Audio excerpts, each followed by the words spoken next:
Engem elárulj, mondjad, álmodban láttad?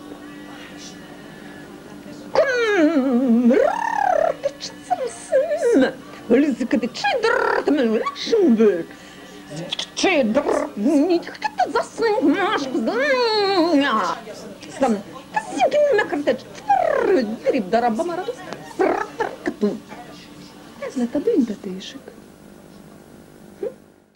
Büszkék vagyunk Katira!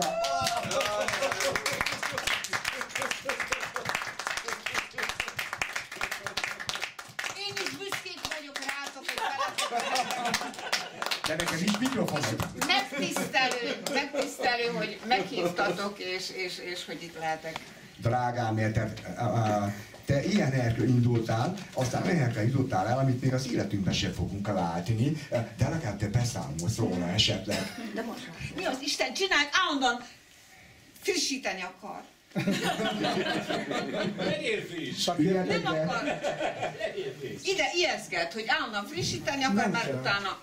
Nem kell utána kereseted magad. Drágám, gyönyörű interjúádban... Megfrissítek és végem van. Gyönyörű interjúádban foglald el a helyedet, és... Mindjárt, csak... A fiatalodat biztos ér. Jó, a frissítés idejére elmondom még a natrúszöveget. De az úr igen, befrissíti neked az úr. Épp az, hogy nem akarjuk. Ha nem akarom frissíteni, mert veszélyes. Igen. Később vagy mégsem. Hát igen, odaírtam, hogy később, és erre fel állandóan jelentkezik. Oké, még a hölgyek beülnek itt a székjébe, elmondom, alapszöveget, ez a Men's Club, bla bla bla, voltunk és maradtunk, azt mondta nekem a Gergely András barát, majd miért mész a tüntet, én meg azt mondtam neki azzal tüntetni, hogy még élek, így csinálom, amit szeretnék csinálni. Megpróbálok ezzel tüntetni. Ott csókolom, többet nem politizálunk. Bocsánatot kérek minden látványostól, főleg magamtól, hogy most nem dohányozhatunk, de majd amikor lemegy az est, és mondjuk 11 óra lesz, akkor majd ezt megszüntetjük, és majd lehet itt is dohányozni, addig a hátsó fertázban lehet nézni a nagyon szar helyet, és lehet ott dohányozni. Oké. A másik az, hogy minden könyv, ami itt van, eladó. Ha vesztek valamit belőle, az fasza, mert ezzel a klubot támogatjátok. Más. Ma kivételesen, tudom, drágám, ma kivételesen Ladikati életrajz kötetének első része, mert most jövünk a második, amit 1500 forintért adunk, most 1000 forintért megvásárolt ott a büfénél, nálam kell fizetni. Erről ennyit. Átadom a szót Facsi Marinak, mint moderátornak, és az est nagy vendégének, Ladi Katinak. Próbáltok ki a mikrofont. Hát te kipróbáltad. De is menekültem! Engem ért az a megtiszteltetés, hogy Katit faggathatom. Nem először életemben, faggattuk mi már egymást elégszer életünkben. A legkülönbözőbb szinteken, a magánéletnek a gyermekneveléstől ki hogyan úszik, mit tegyünk és hogy kell a halakat elkészíteni. Nagyon sokrétű barátság áll mögöttünk, viszont mégis és elsősorban és mindenek előtt én, mint költő, és nagyon későn kezdő költő, a mesteremet tisztelem ő benne. Többet ízig lenne, nem csak a versírásban, a vers előadásban, a vers átértelmezésben, a vers ezerrétű felfogásában. Két dolog van rögtön, amivel kezdjük, és akkor Katikám, én bele is vágok rögtön a kérdések tetejébe. Gondoltam, hogy idézek tőled egy verset az elején, aztán rájöttem, hogy én te veled nem fogok Ladi Kati szavalni, hanem azt majd te fogod megtenni nekünk. Remélem, hogy készültél sok szép versel nekünk, és... Nem készültél sem? Nagyszerű, ez a legjobb. Ez a legjobb. Hát ez itt a mi klubunkhoz teljes mértékben illő. Képzeljük el az intim félhomályt, ami nem felel meg a filmfelvételnek, tehát maradjunk ebben a gyönyörű egymás szemébe nézésben, de mégiscsak bemegyünk abba a homályba, amit a költészet jelent. Mi az, hogy versben mondjuk el? A Katinak 2 kérdést fogok feltenni, és addig meg se szólalok, még mindkettőre nem válaszol alaposan és teljes kimerítő terjedelmében. Az első kérdés az, hogy kezdődött, mert én egy későn kezdő ember vagyok, ugyebár nekem aztán tudni, hogy kezdődött, írtam, aztán egyszer csak kiadtam. Viszont a tiéd egy nagyon korán kezdődő pálya volt, és szeretném tudni, hogy kezdődött, és kifejezetten, és ezt újra és újra elmondom mindenkinek, aki itt van. Én ma este, miközben megtapsoljuk a Lennon-díjas költőnünket és performerünket, még egyszer. Én ma este a költő mesteremmel szeretnék itt beszélgetni. Hogy kezdődött, Kati? A második kérdés, amit ezzel összefűzve gondolom együtt könnyebb elmondani, hogy miért versben mondjuk el? Mi vesz rá minket? Téged mi vesz rá? Mit csinálsz olyankor? Agyagformát gyúrsz? Vagy kenyeret sütsz? Vagy netán szőnyeget szősz? Vagy szülsz valamit? Tehát mit csinálsz? Én megmondom neked egyébként, őszintén elárulom 3 zárójelben, hogy én azt hiszem leginkább szőnyeget szőlök olyankor, de még nekem se sikerült teljesen tisztáznom ezt magammal. Mikor kezdted, és miért pont a vers? Miféle anyag ez a vers, amiért ezt választod a megszólalásnak? Hát nem is tudom, hogy mondjak köszönetet, és fejezem ki tiszteletemet Falcsik Mari költő iránt, alkotó iránt, és az ember, a tisztességes ember iránt. Hogy megtisztelt és meghívott, hogy beszélgető társa legyek. Ez nagy dicsőség számomra. Én, aki megszoktam, illetve hát gyakran kénytelen vagyok kérdésekre válaszolni újságíróknak, riportereknek, szerkesztőknek, akiknek az a dolguk, rutin dolguk, hogy kérdéseket tesznek fel. Én meg hát igyekszem őszintén, nem rutinszerűen válaszolni, ha olyan a kérdés, de sajnos leggyakrabban rutin kérdéseket tesznek fel, amelyekre már sajnos nálam is kialakultak rutin válaszok. Na, de ebben az esetben másképp tette fel azt a kérdést, amelyet persze már sokan feltettek, hogy hogyan kezdtem. De itt különbség van. Egy alkotó, egy költő kérdezi tőlem, aki állítólag későn kezdte a versírást. Arról nem beszélt, hogy mióta, ugye. Tehát egy költő, ha azt mondja, hogy későn kezdte, azért nem kell szó szerint érteni. Valahol az már benne volt. Az, hogy én korán kezdtem, ez sem igazi tény. Az, hogy én a szakmát kezdtem korán, a betűvetést, de az még nem jelenti a költészetet. Tehát ő magában, valószínűleg magában forralta, vagy forgatta, és ő költőként, életköltőként kezdett verset írni. Én meg a versírás minden szamár létráját végigjártam, és minden buktatóját, és mindent, talán ez volt a karmám, hogy az ostorcsapásokat azt mind elviseljem, és a hibákat hát közzétettem meg mindent, tehát én aztán tényleg végigjártam ezt a szakmai részét a dolognak, és a szakmai részében rájöttem, hogy nekem nem felelnek meg a rímes versek, mert persze, hogy azzal próbálkoztam, hiszen akkor abban az én koromban az volt a vers. Mindaddig, amíg nem olvastam el, ajándékba kaptam gyerekszínészként, a rádióból ez volt a fizetségem, hogy egy könyvet kapok ajándékba az év végén, József Attila összes verseit. Hát most, hogy mennyire összes, nem tudom, de ott azt írta. És amikor én beleolvastam József Attilába, akkor úgy éreztem, hogy hát, mert én költő akartam lenni, de aztán rájöttem, hogy én nem leszek költő, mert hogy a rímes versekben nem tudtam kifejezni. De József Attila akkor már 15 éves voltam, amikor ezt kaptam, akkor rájöttem, hogy mégiscsak költő szeretnék lenni, mert ha így is lehet verset írni, akkor ez nekem való, ez a világ. Úgyhogy így kezdtem József Attila nyitotta fel számomra a formáról való gondolkodás, mert a tartalom, azt úgy éreztem, hogy az úgy megvan, de nem tudtam kifejezni, nem tudtam a formáját. Akkor jöttem rá, hogy lehet szabad verseket is írni.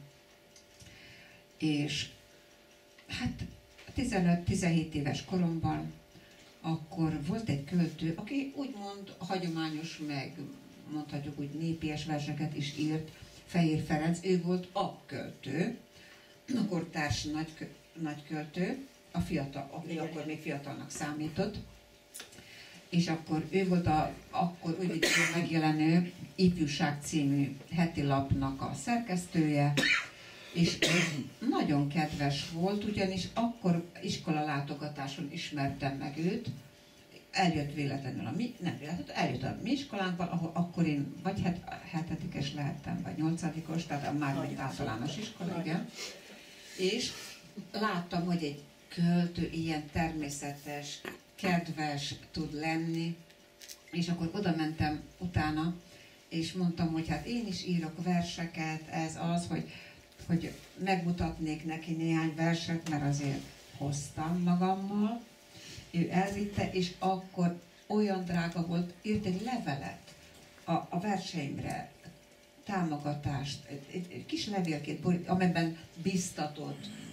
És nagyon, ez számomra életmentő volt. És bátorságot kaptam. És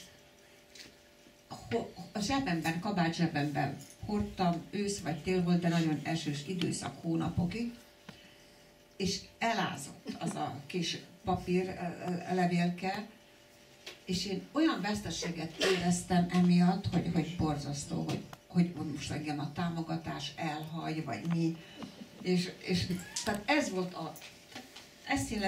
ez jelenti számomra az, hogy a fiatalokat támogatnom kell, és biztatnom kell. Mert nekem milyen sokat jelentett az a néhány támogató vagy biztató sor.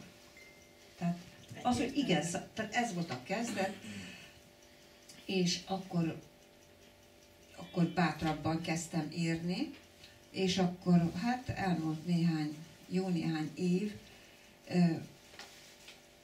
tanácstalanság, bizonytalanság, önmagamkeresése, pályaválasztási gondok, meg minden.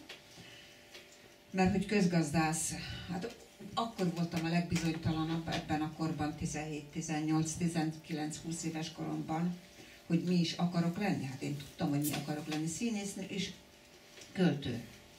De nem tudtam, hogy elég tehetséges vagyok. Elég tehetséges vagyok-e. És akkor, mivel hát elég ugye szegény családból származtam, tudtam, mi az éhezés, akkor úgy gondoltam, ha nem leszek elég tehetséges művész, író vagy színésznő, akkor inkább egy középszerű pályát kell választanom, ahol a középszerűség kell, nem kell több.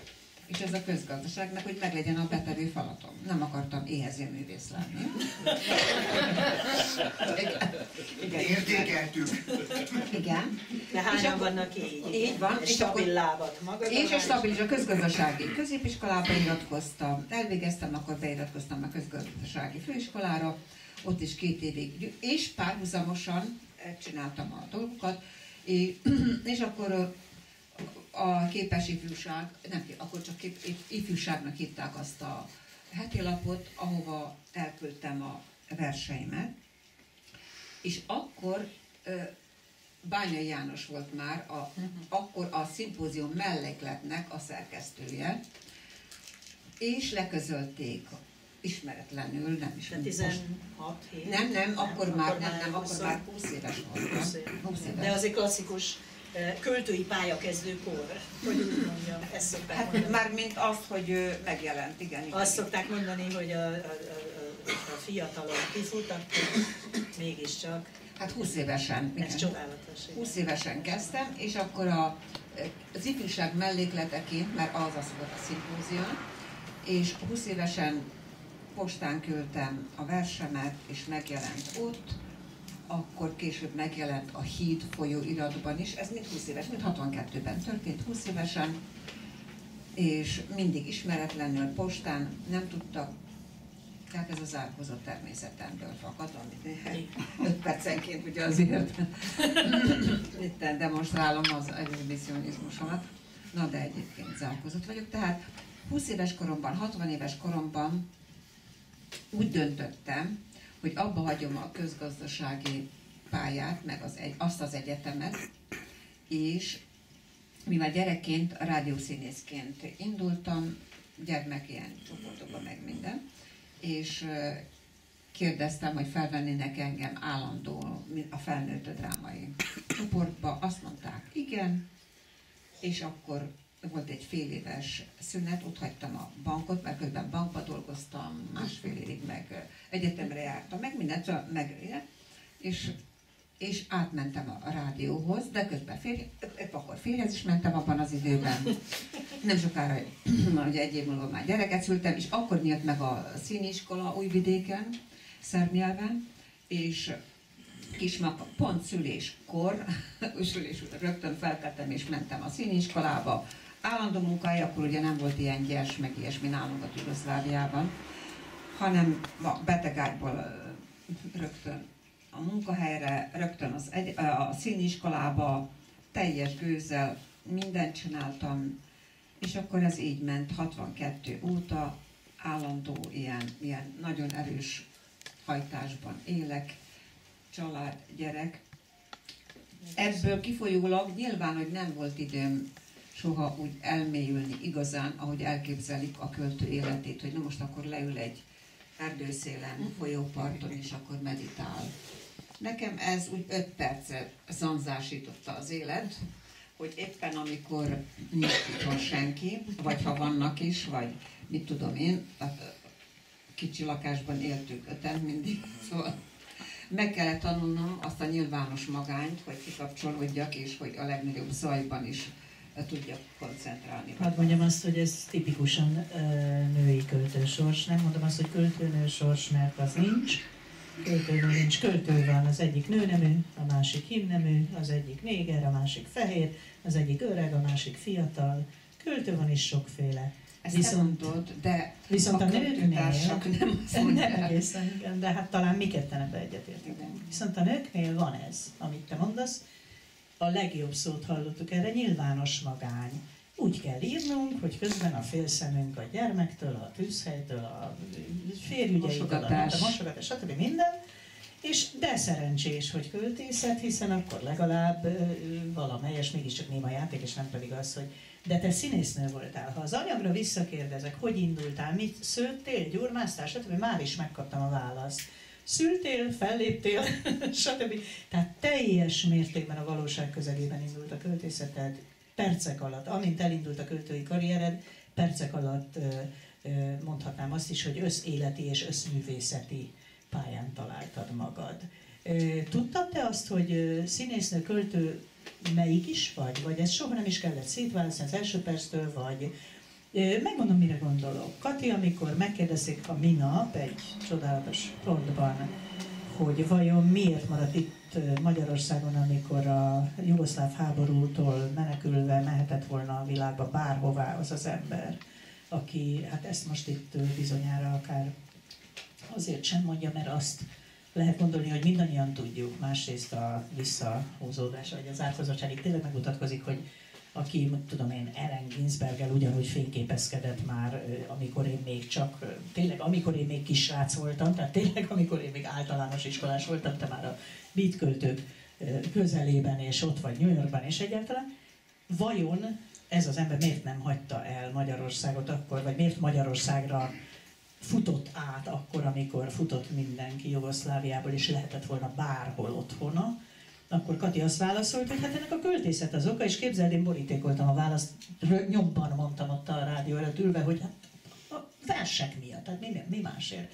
Hát egyszerűen az, hogy úgy írni verset, ahogy magyarul írunk mi verset, az azért nagyon-nagyon-nagyon nehéz lenne megoldani más nyelven. Erre hadd kérdezek vissza, akkor ezek szerint te se nem gyurmáztál, se nem szőttél, se nem, hanem éltél, és ebbe voltál költő. És ez az összművészetet erősen értelmezi.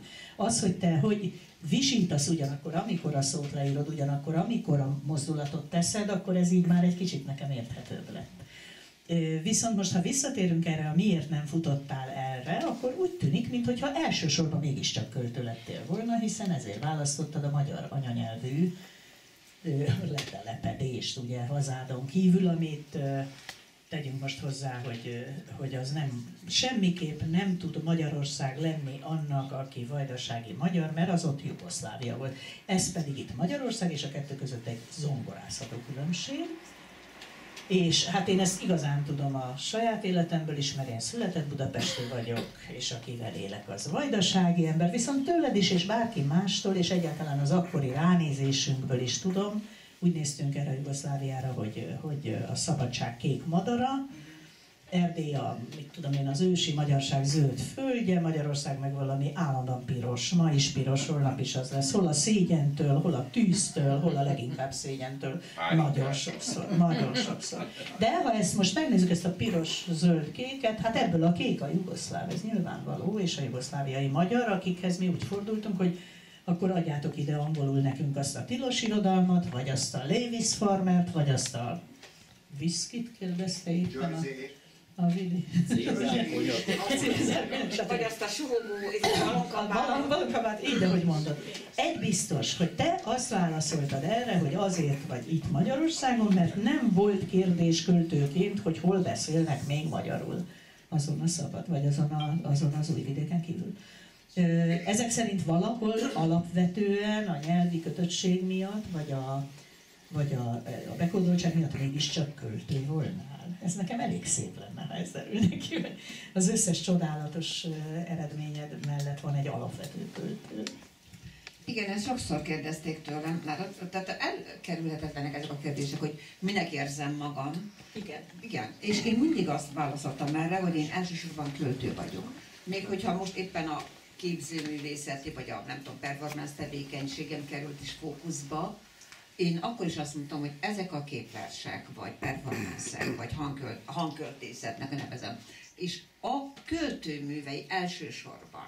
És az, hogy én különböző műfajban, dimenzióban jelenítem meg ezeket, vagy valósítom meg ezeket, az csak egy forma kérdése. És az, hogy miért érzem magam, illetve hogy miért éreztem magam elsősorban költőnek, és miért azt a formát választottam a kezdetekkor, mert úgy éreztem, hogy a költészet biztosítja számomra azt a kettős, végletes dolgot, a teljes kivetkőzést, kitakarodást, és az állarcot, és az elszigeteltséget, és a bezárkózást. Tehát ott vagyok minden fájdalmammal, bármivel, ide lőjetek, ugye? Tehát az ember kiadja a lelkét. De mert akkor még csak papírforma volt, ugye kezdetekben, de viszont a papír az véd. Valami védettség mégiscsak kell az embernek, hiszen ember, élőlény, sebezhető. De amikor ez a védettséget éreztem, hogy jó, megjelen, hát hiszen mondtam is, hogy én eleinte postán küldtem, tehát az a védettségem ott volt, hogy nem látták a testem. Talán nem csak a papír, lehet, hogy a nyelvi forma is, nem? Tehát lehet, hogy mi egy palackba zárt üzenetet küldünk, de úgy, hogy amikor a palackból valaki 100 év múlva kiveszi, még mindig csak a titkos írás van a kezében. Tehát lehet, hogy ez a fajta nyelvi forma, amire azt mondja az ember, hogy háromszorosan le van zárva, hogy egyszer azért, mert saját nyelvet használok, aztán azért, mert eleve egy nagyon nagy szimbolizmusa és elvontsága van, és legvégül azért, mert olyan formában írom meg, ahogy csak akarom, tehát ha akarom csupa kisbetű, ha akarom kicsi és nagy vált, stb. Tehát semmilyen köznyelvi kódot nem adok egy látszólag saját nyelvemen írt szöveghez, ezek titkosírások, nem? Lehet, hogy ez is véd minket? Nem így gondoltam, én legalább nem gondoltam erre, én csupán a testi védettségre gondoltam, a közelségre, hogy engem ne lássanak, a láthatatlanság, hogy csak a mű legyen ott. Csak a mű legyen ott, mert a macsó társadalomban azt észrevettem, hogy amikor engem megláttak, fiatal voltam, akkor elvonta a figyelmüket a versről, és csak engem néztek. És ez engem zavart. És azért volt az mindig ez az inkognitóság nálam, meg az állat hordása később is, mint utólag, ha rágondolok, hogy el akartam azt a úgymond éppen adott fizikai adottságaimat, vagy külsőmet takarni, vagy valami, hogy csak az üzenet, a műnek az üzenete, akár vers, akár nem tudom, az jusson el hozzá. Akkor hadd kérdezzem meg, hogy vajon úgy jártál ezzel, ugye mindegyiküknek van egy jelzője, ezt pont te mondtad, egy csodálatos délutánon egyszer halálra kacagtak magukat azon, amikor Kati kijelentette. Próbálom, igen, most jó. Amikor Kati kijelentette, hogy ő már örökre a meztelen költőnő lesz, én már örökre a későn kezdő költőnő leszek, és a Tiszesz pedig már örökre a rácsba bezárt éhezőművész lesz. Csinálhatunk mi már akármit, stimmáltuk magunkat ezekkel a dolgokkal. Azt szeretném megkérdezni tőled, hogy ezek szerint te akkor, amikor aztán lemeztelenedve és performanszokban, és előadásokban, és színésznőként, és nagyon sokaknak ezt komolyan mondom, tudom, hogy a nő mondja, és a férfiak még hozzátehetnék a magukét, de én sok férfitől is hallottam ezt, semmilyen módon nem az erotikusan, és neki felkínálkozom meztelen nő, hanem a meztelen ember voltál, nem egy embernek, aki nőnemű, és aki kiszolgáltatott is akár, vagy gyönyörű, vagy sugárzó, vagy földön túli, vagy bármi, de nem mindig ugyanaz, a nyomorult kis egyszer egy a testtel, ugye?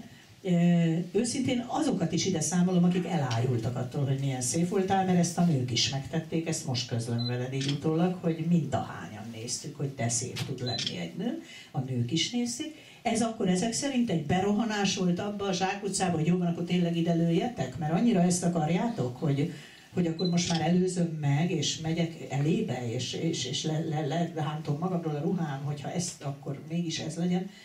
Hogy történt ez akkor, hogy mégis pont ami ellen, azt mondod, hogy ellene akartad ezt a papírvédést, ezt a kötetbezártságot, ezt egyébként nagyon ismerem, és ebben mi nagyon rokonok is vagyunk, ezt a teljes szemérmes kitárulkozást, ezt a nyakig begombolkozva beszélek a meztelenségről, ezt a fajtát, akkor ez hogy történt ez a váltás, hogy egyszer csak úgy döntöttél, hogy inkább megelőzöd, amit ők szeretnek, hogy tört ki az a performance?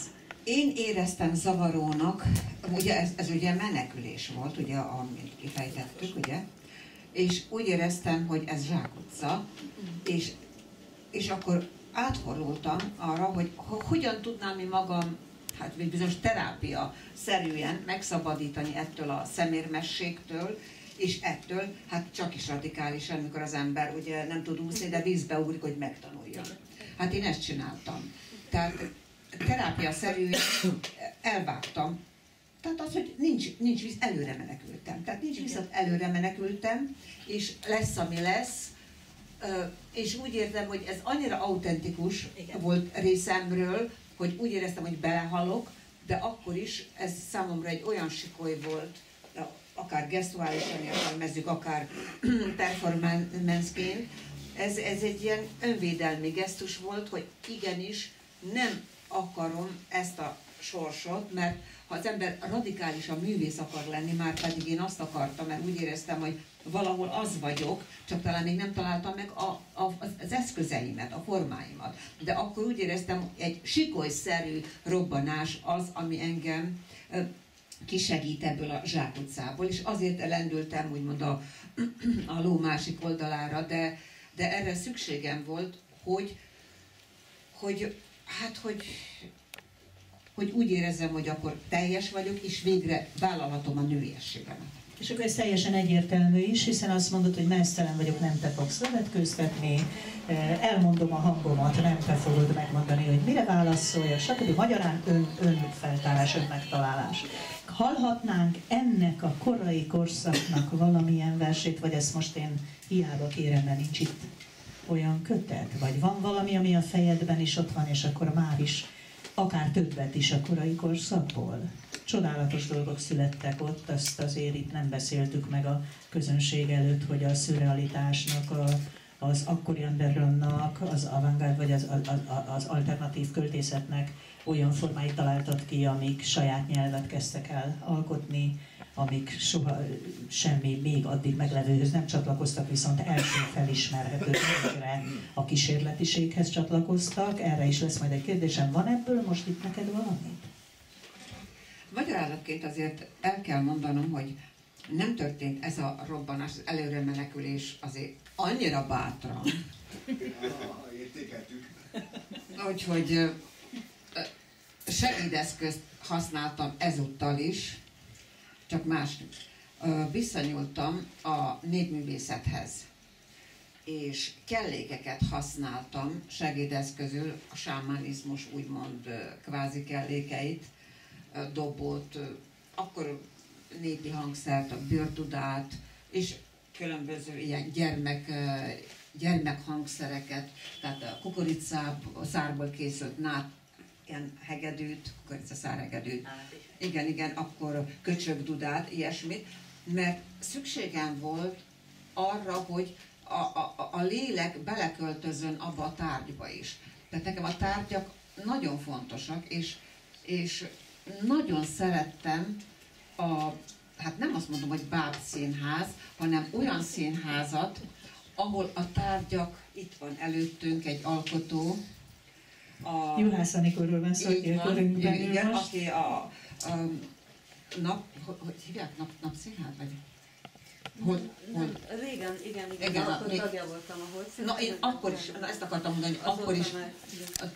Persze, nem, de azt mondom, akkor abban az időben, a legjobbkor, gondolom, a Magyarországon, nekem számomra legjobbkor ismertem meg azt a fajta színházat, azóta már mást is csinál, meg minden. Csak mondom, hogy példaként, mondom, hogy nekem az a fajta színház jelentett sokat, már egy látványban, ahol a tárgyak életre kelnek. És ez volt az én koncepcióm is, hogy ha egy kelléket használok, abban lelket lelek és életre kell, mert a rituálé, az fontos volt számomra. Az egy védelem. Ha az ember valami rituális dolgot játszik, akkor kicsit védve van, mert van ott egy dramaturgia, hát igen, én is vagyok, meg nem is vagyok. Hát őszintén szólva itt nincs mit a védelemről beszélni, egy végtelen egyértelmű dolgot hallunk. Kati csak annyit mond, hogy a testünk ugyanúgy elképít, és ugyanúgy a rítus része, és ugyanúgy egy hangszer, vagy ugyanúgy egy látványelem, ugyanúgy tulajdonképp a művészetről beszélünk. Tehát lehet, hogy valamilyen megszabadulás, valamilyen személyes szeméremtől, vagy bármi, az csak a rugó. A végén ott kötünk ki, hogy az összképben vannak a tárgyak, a testünk, a hangunk, a képek, a szavaink, és mindez együtt beszél az emberről, mint olyanról, az ember lelkéről, vagy az ember életéről, mint olyanról, és ez a mi célunk, nem más. Ebben az a bizonyos köztes forma, hogy a személyre megakadályoz bennünket, az azért zavaró, mert pontosan ennek az összművészeti megnyilvánulásnak a lehetőségétől zár el, és azt ugye leküzdjük, amennyire csak személyiségünkből telik. Azt mondanám egyébként a hangszerek és az összes többire, hogy ennek mi voltunk itt egyszer fültanúi, akik itt voltunk aznap, amikor a dadaista kiállítás megint olyan, vagy lezár, olyan már nem tudom, hoztál ide valami hihetetlen tárgyat, ezt majd nevezd meg te, hogy mi volt az, és megszólaltattad, és leénekelted mindazt, amit letapogattál ezen a mikrocsip, vagy mi, a kutya fülén, ami itt volt, hogy is lesznek lélekkel ellátva a tárgyak. És utána újra meg foglak kérdezni, hogy van-e korai versed, amit elmondanál. Igen, csak még kiegészíteném az előzőt. Tehát ez a úgymond menekülés, vagy állarc, vagy kellékhez kötődés, ez valójában a formának a keresése. A tartalom az szinte ugyanaz. Tehát az első mondatunkat megyek, igen, én költő vagyok, de a költőnek érzem magam, legalábbis amennyit tudok a költészetről, vagy a műfajokról, művészeti műfajokról. De szükségem van kifejezési eszközökre, és a testem, a hangom is az. És erre rájöttem. Na most ez az állarcozás, az, hogy én valamiféle segítséget kérek, önmagamtól, vagy a testemtől, vagy a mozdulatomtól, vagy az arcomtól, az arcom torzításától, vagy egy tükörtől, vagy egy jelmeztől. Ez egy olyan segítség, gondolom, a formának a segít, mint amikor az ember versben, mármint formában ír, verslábakban, vagy valami. Akkor ott a kötött forma a segítség, a támpont, a mankó. Nekem is úgy érzem, hogy szükségem van erre a mankóra, mert hiába mondom, hogy illetve hát, hogy ide lőjetek, meg ide, itt vagyok, de sebezhető emberfia vagyok én is, mint ti, meg mindannyian, és azért, ha jó az, hogy egy kicsit az ember ne legyen örökké fényben kiszolgáltatva, mint azok a szörnyű börtönök, ahol örökké világosságban is világítanak, és nincs alkony és éjszaka. Tehát ezért mondom, hogy 5 percig lehet az ember kitárulkozva is ide lőjetek, de kell aztán az a magány, az a védelem, az a fedezet, vagy kunyhó, vagy valami, vagy hangszer, amiben aztán az ember elbeszélget egy hangszerrel, egy mikrofonnal veled, és akkor bizonyos értelemben védelemben vagyunk. Tehát védeni kell az emberfiát, ha nincs, aki védje, akkor önmagunkat védjük. A Tarsolyomban, tehát mint mondtuk, tehát volt dob, volt mindenféle ilyen kis hangszerkezdeményezés, bugyborékolás, vízben bugyborékolás, amit pedig említett, hogy nem tudta, hogy micsoda az a kütyű, hát az pedig egy egész modern indukciós főzőlap, amire csak úgy elektromágneses alapon működik, annak elromlott a belső része, és amikor elvittem a szervizbe kicseréltetni, akkor mondom, hát ez egy gyönyörű partitúra, anya, 2 oldalas partitúra. Az volt az. Csak a vonal és pöttyöl. És akkor forrasztások, és színek, és vonalak, na és akkor azt énekeltem le. Ez van most egyébként Athénben a Documenta 14 kiállítások kiállítva, és mind a 2 oldalát megzenésítettem, és hangfelvétel van. Húszadnak, először itt volt a nyomotkertben. Amihez szintén gratulálunk, mint ősbemutató helyszín. Úgy van, itt volt bemutatva, valóban itt énekeltem le először az egyik oldalát, azóta csináltam. Talán a kísérleti helyeknek ez az öröme is megvan, hogy azért itt bármit bátran. Ahhoz, amit mondtál, csak annyit szeretnék mondani, hogy az, hogy túl kell élnünk ezt a kísérletet, ez nyilvánvaló, akár rímekben, akár állarcokban, akár hangszereket túl kell élnünk, mert elég nagy a rizikója. Ez most nem az emberek vessetek a mókusok elé, ugye az a fajta bátorság, hogy hú, de bátor vagyok, költőként mit mondok, hanem a psziché kalandja, ugye, és a pszichológia kalandja a művészetben valóban hatalmas, a pszichológia kalandja a művészetben elviszi az embert odáig, hogy vajon átlépem-e azt a határt, amíg még a személyiségemet egybe tudom tartani, vagy sem, és ez bizony minden módon jó, hogyha valamilyen művészeti eszközökkel tudjuk megoldani. Katikán, még egyszer erőszakosan visszatérek arra, hogy a koraiakból valamit tudsz-e. Köszönöm.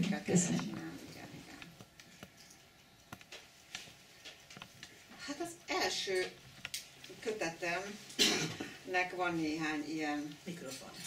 Jöjjön az első verses kötetem, amely 69-ben jelent meg, és hanglemez melléklettel. Hát azokon van ilyesmi. Az még egy kicsi műanyag hanglemez volt, ugye? Vagy valami hasonló? Hát olyan kis bakeli. Kis bakeli tocska, igen, azt én fogtam valami. a kezemben, azt még azért. Mondjuk ez van, amit a dobbal adtam elő, és hát sámán öltözékben. Igen, az a hírhedt fotó, az a hírhedt fotó, amikor ilyen, hát ez volt az a botrányt kiváltó kép, igen, amikor ilyen Tina Turner-szerű, de hát akkor én korábban csináltam, ugye?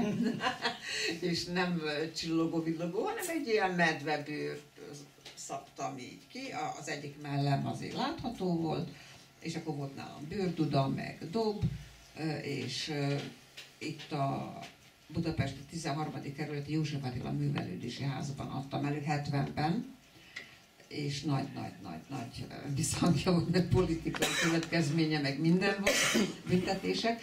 Tehát többek között ezt adtam elő, de hát mondom, teljes jelmezben, díszben.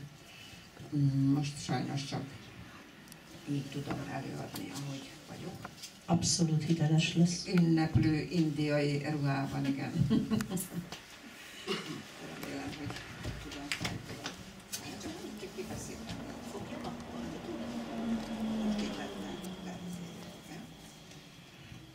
Sámán dob, ez a cím.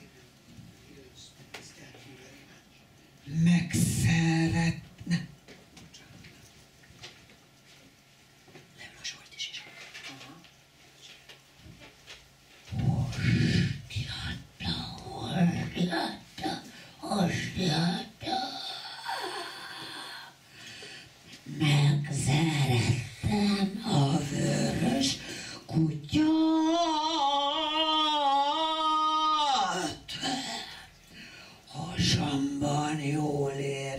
magát.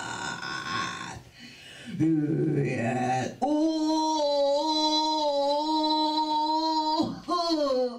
nyírfám árnyékába, a 7. ágra.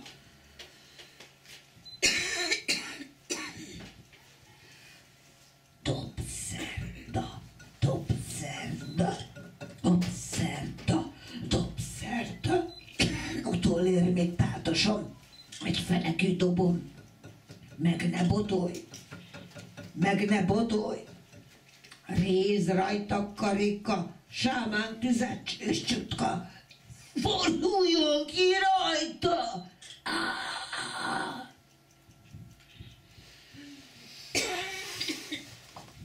Ja.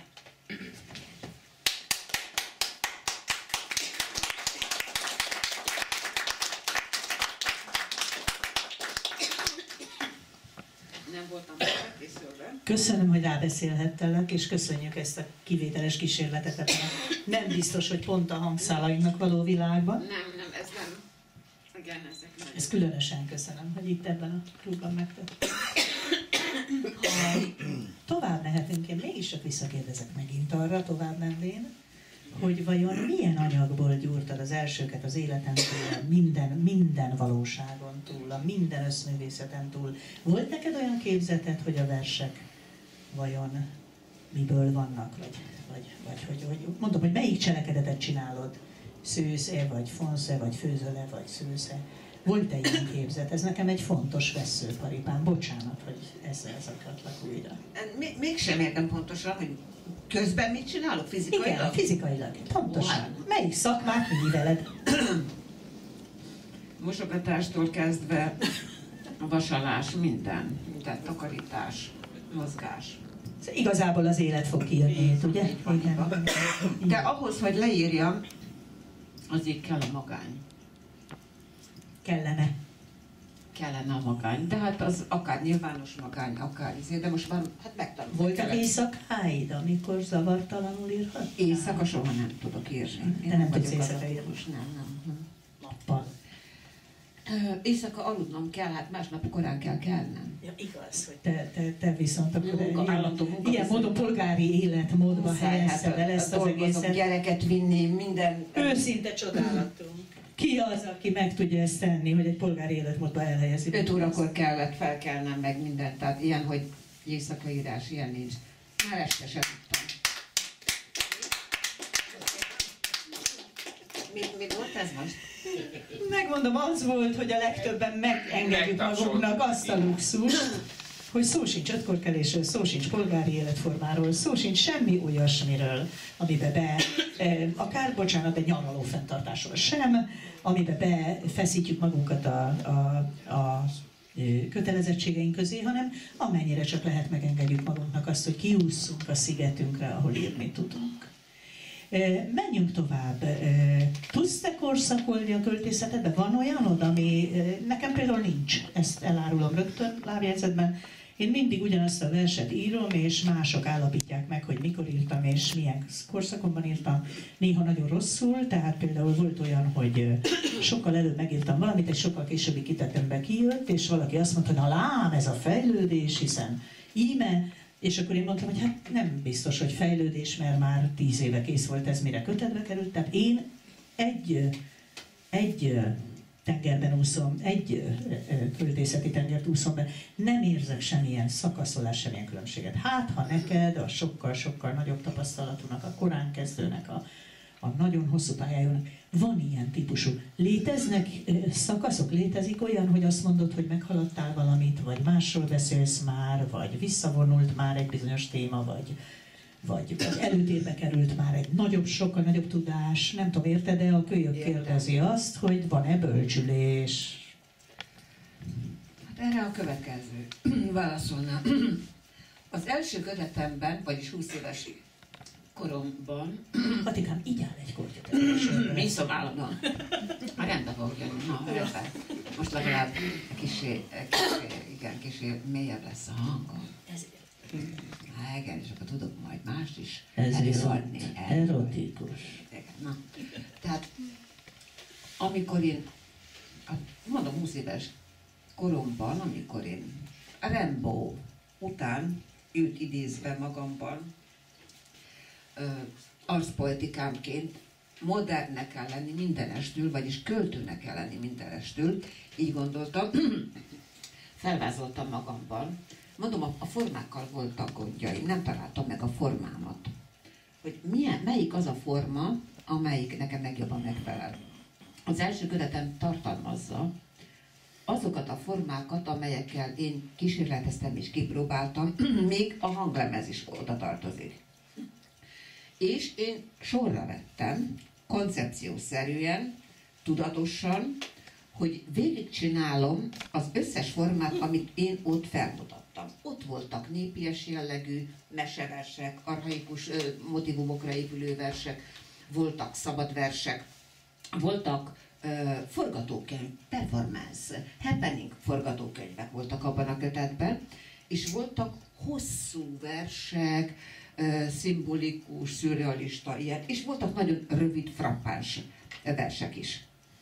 És én tudatosan elkezdtem ezeket a stílusokat, vagy korszakokat kiírni magamból. Tehát akkor utána jöttek a rövid, pici, szürrealista versek, eznek az volt a cím, hogy elindultak a kis piros bulldozerek. Különböző színes lapokon. Felejthetetlen cím és felejthetetlen vers. Ennek a képződményei már ott voltak az első kötetben. Akkor jöttek a meseversek, népies jellegű versek, ahol mondjuk ez a Sármántod is benne van. Akkor utána jöttek a költői versek, de mindig... Mit nevezel költői versnek, Kati? Amelyek, nem tudom, na. Tehát az, ami olyan mégis csak úgy néz ki, mint a költészet, kevésbé kísérleti, vagy rímes, vagy hogy? Nem rímes. Tehát voltak ilyen Ikarosz a metrón. Ja, értem, akkor értem. Igen, ilyen, hogy akkor szimbolikus, igen, az áttételes. Igen. Olyan poétikusak. Igen. És hát, ilyenek. Akkor ugye, de hát akkor már párhuzamosan, ugye, a hangi része is benne volt az életemben, tehát mindjárt a 60-as évek kezdete óta, ugye azt nem lehetett könyvben publikálni, de már a hangköltészet nem csak lemeze, hanem élőben is már működött nálam, amiről ugye beszéltünk, 60-as évek közepétől, performance-ek, hangköltészet meg, és csak az nem volt rögzítve később. Sokkal később lett rögzítve.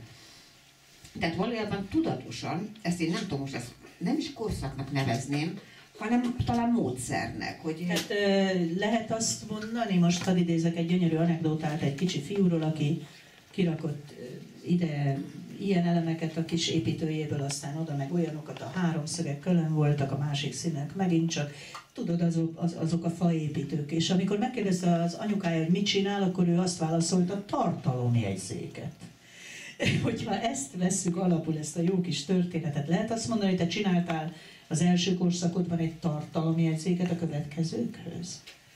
Lehet, hogy ilyen feladatsort csináltam, igen, hogy én ezeket mind végigcsinálom, és valahogy érdekes módon egy nagyon fontos mondat, talán a legjobbkor, 20 éves korom táján, amikor már a szimpózionnal már kapcsolatban voltam személyesen is.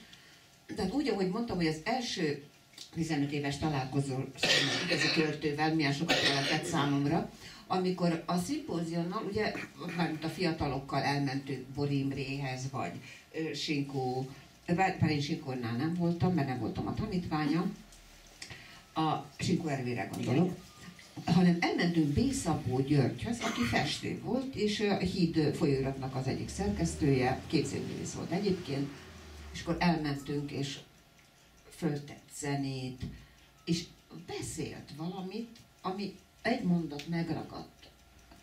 Ő a festészetről beszélt egyébként, de a művészetről általában. A befejezés művészete.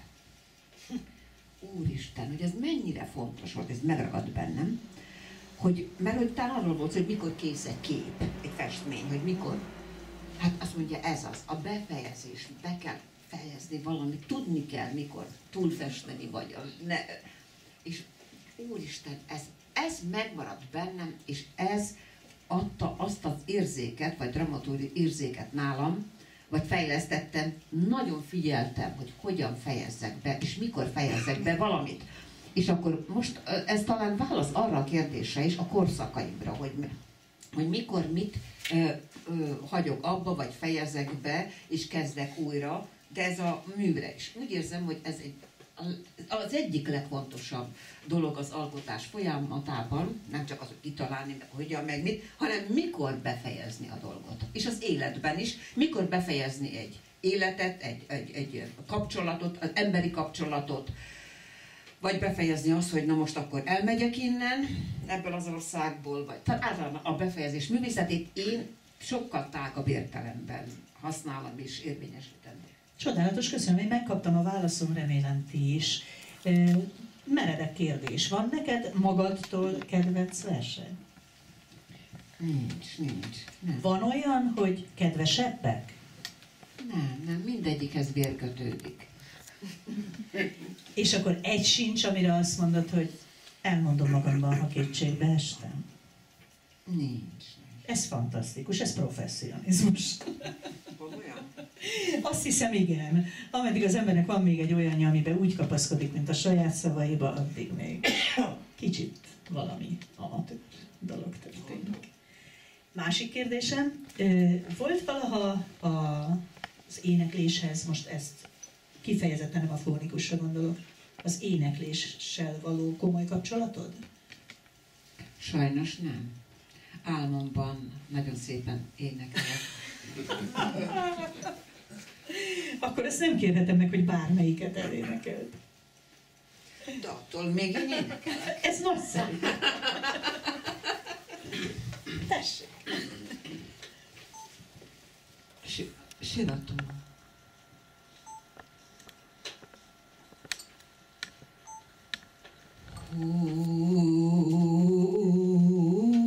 Hol vagy, ki a jászolnál, együtt heversz velem, tüzes fürdőd elkészítve, híden álló szépségem, jaj, jaj, jaj.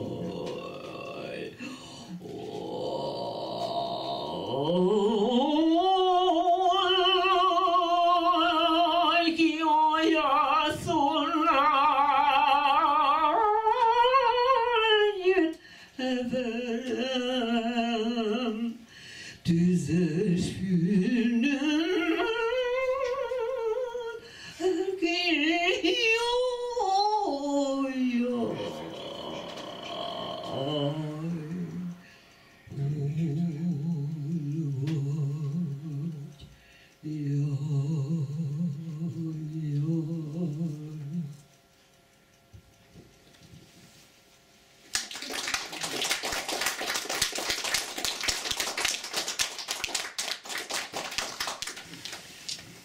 Húsvét van, gyönyörű címet adtál az estnek. Ne őt, az emberfiát. Megkérdezhetlek, vagy túl személyes, hogy nem vallásról, hitről kérdeznék. Utasíts vissza, hogyha véletlenül mégsem, mert mi nem készültünk ma, és sem nem egyeztettünk, és én abba a merész kalandba fogtam, hogy bármit megmerek kérdezni az én drága barátnőmtől, viszont lehet, hogy a költőnőtől egy pofont kapok cserébe, és nem válasz. Na de mi a kérdés? A kérdés a hited, mikéntje, hogyanja, a kérdés az Istenhez és a mi térségünkben ismert keresztény Istenhez és annak a fiához és a szeretet Istenhez való viszony, és ki is egészítem, ha nem értenéd pontosan, azzal a kis kiegészít, azzal a kis lábjegyzettel, ami ebben a körben már talán ismert is néhány ember számára. Tricepsnek van egy nézete, miszerint Istennek nem csak egy fia volt, nem csak Jézus Krisztus, hanem volt egy öcsi, ő így hívja, az öcsi, aki persze a kisebbik fia volt, meg a sántábbik, meg a rosszabbik, meg a mindenféle, aki egy szép napon, amikor a Krisztus jelentette az apjának, hogy de apám, Én kizárólag a szeretet kapcsával nem bírok a művészekkel. Nem bírok a művészekkel, mert nekik nem egyszer szinte ördögi módon kell feltárni az igazat. Nem bírok velük, mert nem egyszer úgy tűnik, mintha rosszak volnának, aztán kiderül, hogy jót csinálnak. Nem bírok velük, mert kitárnak sebeket, amik begenyesednek, és közben pedig mi meg azt szeretnénk, ha meggyógyulnának. És így tovább. Akkor azt mondta az apja, hogy nem is te felelsz érte Krisztus, hanem az öcséd. Tehát Triceps megalkotott magának egy olyan Istent, akiben én szívesen, vagy egy olyan Isten fiát, akiben én szívesen hiszek, a művészek másféle bekötöttségéért felelő Isten fiát, aki megéli az emberi sorsot, de művészként, másféle bekötöttség, másféle felelősség, másféle elkötelezettség.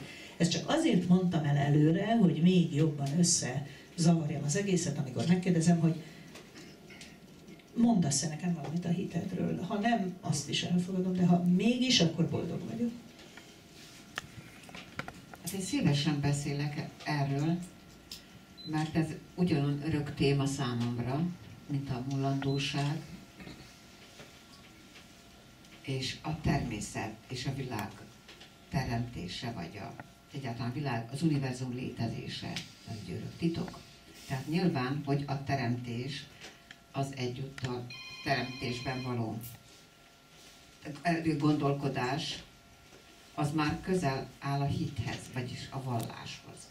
Hát én nem vagyok vallásos, de nagyon érdekelnek a vallások, és olvasok róluk. És tehát valójában én istenkereső ember vagyok. Nagyon szeretnék hinni valamilyen Istenben, vagy Istenekben is. És ezért érdeklődöm, és fordulok, és ezért szeretek, inspirálnak a teremtés történetek, a népművészetben, a mesékben. Indiától Magyarországig és vissza. Bármely földrész, bármely teremtés története. Népek meséjét olvastam nagyon-nagyon alaposan, és leginkább a teremtés történetek érdekeltek, hogy kicsi, akármilyen távoli népeknek, de gondolom az igazi népmesék, szóval tudományos népmesék, hogy a teremtés történetek érdekeltek még annak idején, még a meseversekben, meg minden. Most pedig hát kísérem természetesen a Stephen Hawking, meg a többieknek ugye az elméleteit, meg a mikro, meg a makrovilágról szóló dolgokat. És hát persze hát ott van ugye a régi, a hindu, ugye.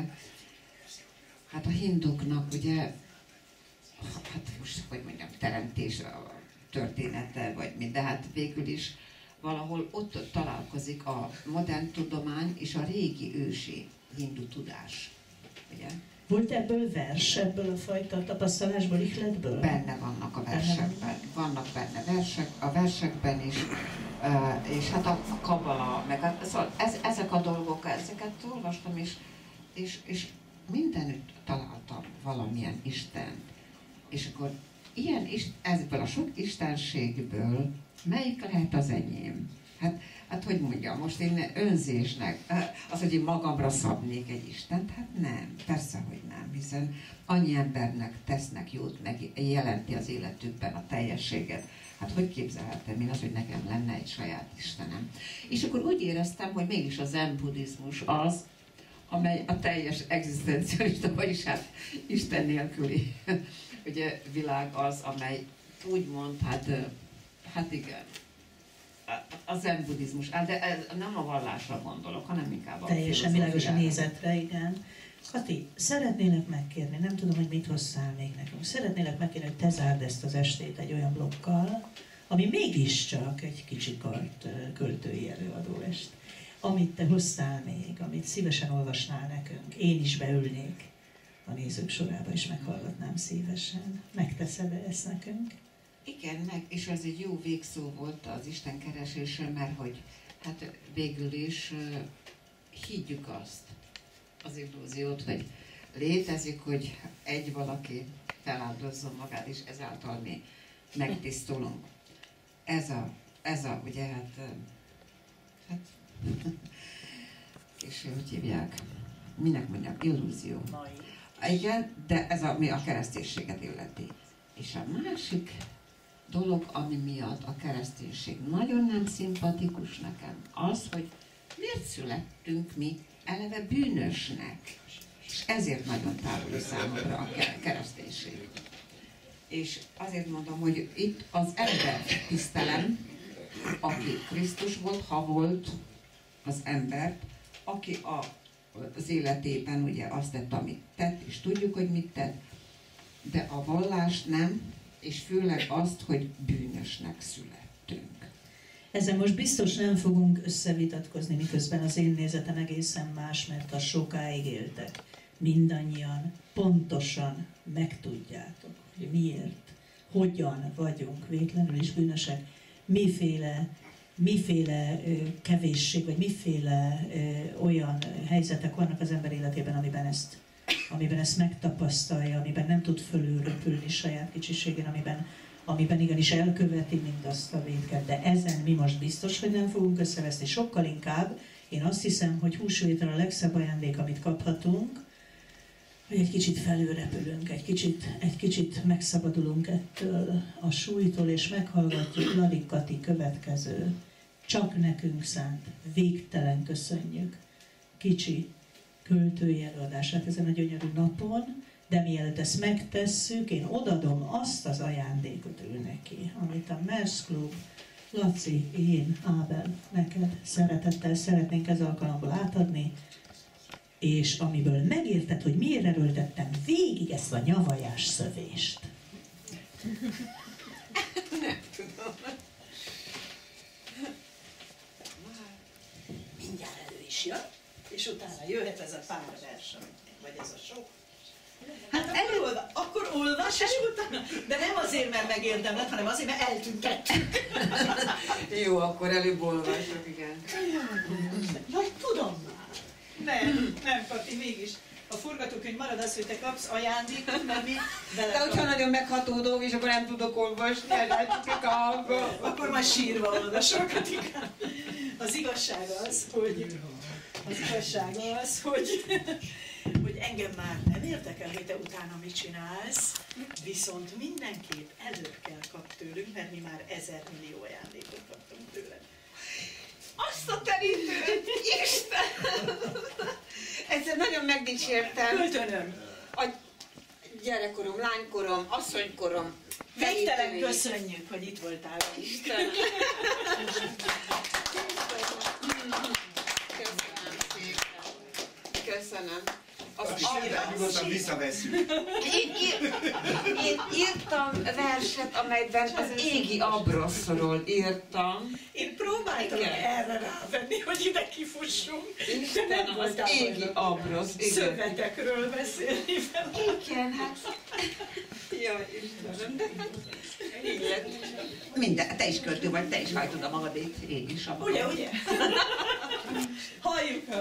Jó, akkor mondok néhányat. Most ez a reklám helyett a legújabb verses kötetemből, a víz emlékezetéből olvasok fel néhányat.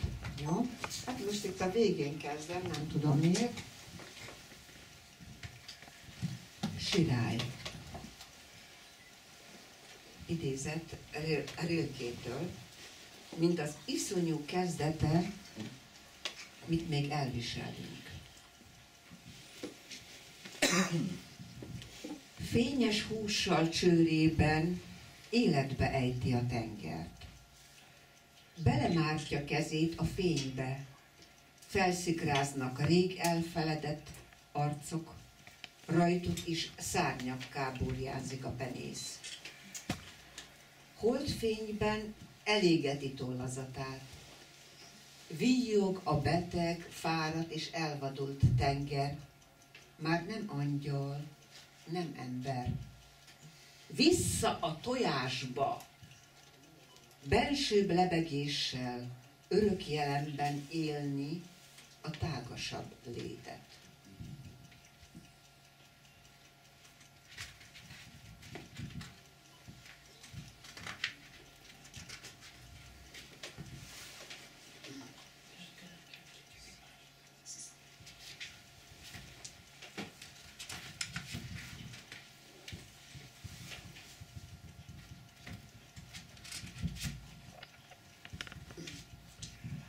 A középső réteg a lét.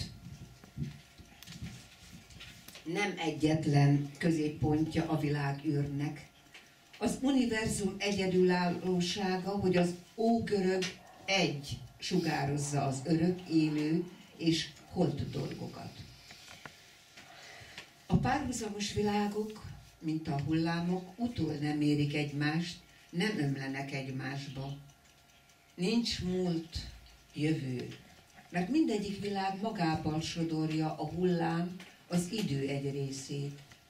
Az előző pillanat nem örökre eltűnt idő, hanem örök jelen, melyben világok sorakoznak.